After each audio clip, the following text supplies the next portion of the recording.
Narito na ang mga balita mula sa GMA Integrated News. Ligtas nang nakabalik ng bansa ngayong araw ang 9 na tripulanteng Pinoy ng MT St. Nicholas na kinumpiska ng Iranian authorities noong Enero.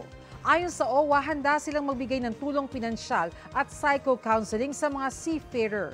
Kung sakaling magdesisyon daw silang manatili sa Pilipinas, magbibigay rin ang OWA ng reintegration assistance.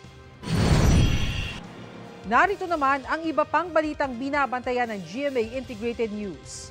Kontrata para sa automated election system sa pagitan ng COMELEC at MIRO system ng South Korea nakatakdang lagdaan bukas. 11 tripulanteng Pinoy na nakaligtas sa pag-atake ng Houthi sa Gulf of Aden uuwi na sa bansa sa Martes. Pangulong Bongbong Marcos nagpaabot ng pakikiramay sa mga naulila ng 2 nasawing Pinoy seafarers. At namang init sa General Santos City, pumalo sa 42 degrees Celsius ngayong araw. Para sa mas malaking misyon at mas malawak na paglilingkod sa bayan, ako po si Bernadette Reyes ng GMA Integrated News, ang News Authority ng Pilipino.